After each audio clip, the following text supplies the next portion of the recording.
Yeah, husky horsepower and pink precision together in an assault on the summit, I think. I'm really looking forward to seeing how they come together. So the hands are up. There's a moment of tension in these Coxless fours just to get the steering right. It's been a slightly tricky crosswind, quite benign here because we've got the shelter on the island to the right of the crews as we look at them. But then when they come out, a little bit of steering to concentrate on. So you just want to be relaxed and trust the steersman here, don't you? Both of these boats steered from the bow seat, and the bowman there just looking around, getting ready there. Toby Larson sitting there. Attention! Go! So away we go. It's the final of the intermediate men's Coxless Fours, the Visitors Challenge Cup. Oxford, Brookes and Leander. Now we just saw Oxford Brookes turn over Leander in the 8s. Can Leander get their revenge here, or is it going to be a third victory on the bounce for Brookes? Yeah, clean starts from both crews. I'd like to point around the crosswinds, Matt. It's been a tricky day, a tricky week for these Coxless fours. They're difficult to steer at the best of times. And Leander looking like maybe they've snuck ahead in the opening exchanges. So much firepower on board this Leander crew. And of course, the experience of Matthias Holler in the bow seat, who won this event last year. Yeah, that does help, doesn't it? That confidence, you know, you've got the victor of the event, and you've got in the stern of the boat from Leander, you've got de Graaf and Tarzi from that famous 2018 St Paul's School, the record-breaking St Paul's School crew. They set a lovely rhythm there, and they were defeated by Washington last year. You've got the purple in the bow seat from Matthias from Washington, and well, Leander have started well, haven't they? They really have, yeah. You've got that lovely smooth style that Dow's laying down in the stroke seat, backed up by his friend, his longtime Harvard companion as well, Calvin in the 3 seat.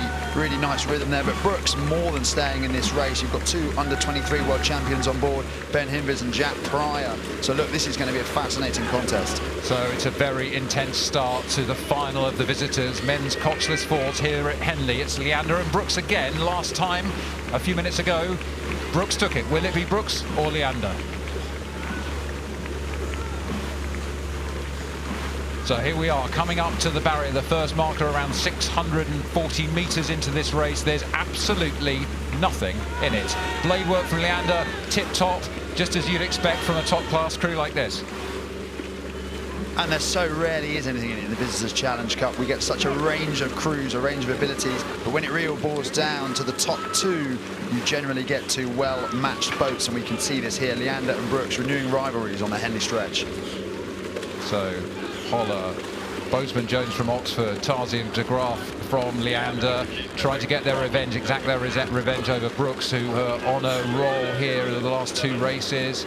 Looking down the course, look at the shimmering heat of this golden Sunday here at Henley, and gold is what's on the mind of these athletes. Absolutely right. It's Leander who look on paper to be the stronger, but Brookes have come to claim their bounty on the final day of Henley Royal Regatta, and they very rarely fail to collect. They have something that's stronger than the sum of their parts, coached by Henry Bale-Hash-Webb. Whenever they come to Henley Royal Regatta, they're so competitive. Yeah, look at that focus. There's only one thing on the minds of Toby Larson, Ben Himbers, Jonathan Cameron and Jack Pryor, the young 23 world champion, sitting in the stroke, setting a lovely rhythm. Brookes have moved a little bit in the last couple of minutes. It looks to me, Tom, like Brookes a little bit across the middle of the course. They're just moving back, correcting before the umpire intervenes. It's still neck and neck, but for my money, Brookes have got maybe a seat at this point. It's hard to judge. They're going to come right past our camera, and we'll be able to see exactly where they are. This is trademark Brookes. They often go out hard, they often go out fast, but they allow their opposition a sense that they can control the race, and then their mid-race burst is so effective, and they're showing that here. It's crunch time now for Leander. Can they cling on by their fingernails to the stern of the Brookes crew? Let's see how the Leander crew are doing. It really is the time when they have to dig deep and hang on. We have a glance across from Matthias Holler, experienced winner of this event. We don't want the heads turning on, looking around in every seat. You've just got to keep confident and composed and listen to the calls from Holler as they push. Can they respond, Tom? Well, Holler's role is going to be critical here, Matt, because last year the University of Washington came from behind to claim victory right on the line in this contest. So he's going to know what it takes to overturn a deficit in the middle of the race, but Brookes looking absolutely dominant here. Their rhythm is just infallible. It can't be touched, and at the moment they're controlling the narrative. 3/4 mile signal is 1,200 metres down the track. It's 2,112 metres. We've seen in the last couple of days how vital the last 100 metres can be in some of these verdicts. So Leander are still holding on to Brookes. They still have the overlap. That's a good sign for them. Now, the question is whether they can capitalise on this digging deep in the centre. We call it the Badlands, where you're further away from the audience on the banks and you've got a bit more swell perhaps from the wind. So Leander have everything to do now. Yeah, Brookes are good in the Badlands, though. That's the thing with them. They are not afraid of a long, anonymous road. But at the moment, I like your point, Matt. Leander's still in contact. They're clinging on, and clinging being the operative word here. They know that they're still in touch. The elastic band hasn't been broken. If they want to mount a comeback, it probably needs to start now. You might think, you know, you're sitting ahead, you're comfortable, but what's happening here is Leander, every stroke, are moving a couple of centimetres, Here we go, having a look round. That's a cheeky look from the strokeman there, Dow de Graaf, but he knows how to fight at Henley, and I think Leander really have moved in the last couple of minutes. They've regained a couple of seats. How are Brookes going to reply to this? Well, I was watching Josh Bousman-Jones in the 2-seat for Leander, and he was screaming at his crew. I think he knows that it's now or never. Brookes look strong, they look relaxed, they look composed. Little look round from Toby Larson there in the bow seat, and they now need to respond. This is a true great Henley final in the making. Let's see how we go into the final stage of the race. We're coming up to the mile marker. There's only about 500 metres to go. Again, Leander need to dig deep here. They're losing contact on Brookes, who've responded well. That boat in Brookes is flowing really well. Powerful strokes from the Brookes men. What about Leander? Let's see, can they respond now? Here we go, into the stewards' enclosure. Leander are here. Digging deep, it's such a tough thing to do now. They've been going full tilt for 4 to 5 minutes. They're going to have to find an extra gear. Leander, I think Brookes are in control of this one. You can see the back shot. Leander just need to watch their steering a little bit.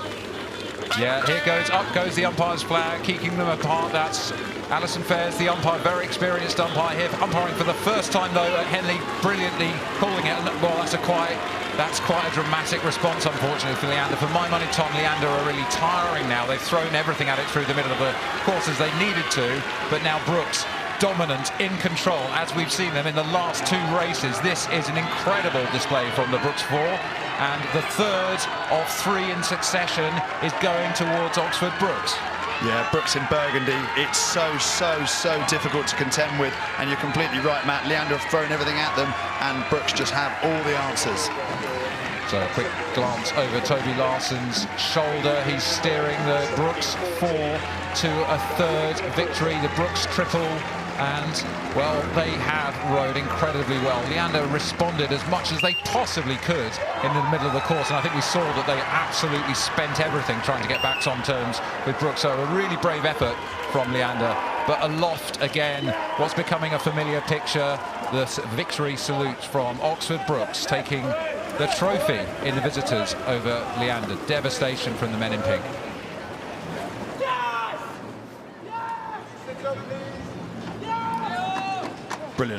Brilliant performance that from Brookes. So calm and composed at the middle of the course when Leander were chucking the kitchen sink. They remained calm, they remained collected in their boat, and that unit that Brookes have built that we've talked about so much coming through again. Brookes on top. I mean, fantastic performance. I think Leander, the kitchen sink, the plumbing, the washing machine and the fridge were all chucked in there in the middle of the course, and it really took it out, and you see the athletes are sitting up again. We want to make sure that they're okay there.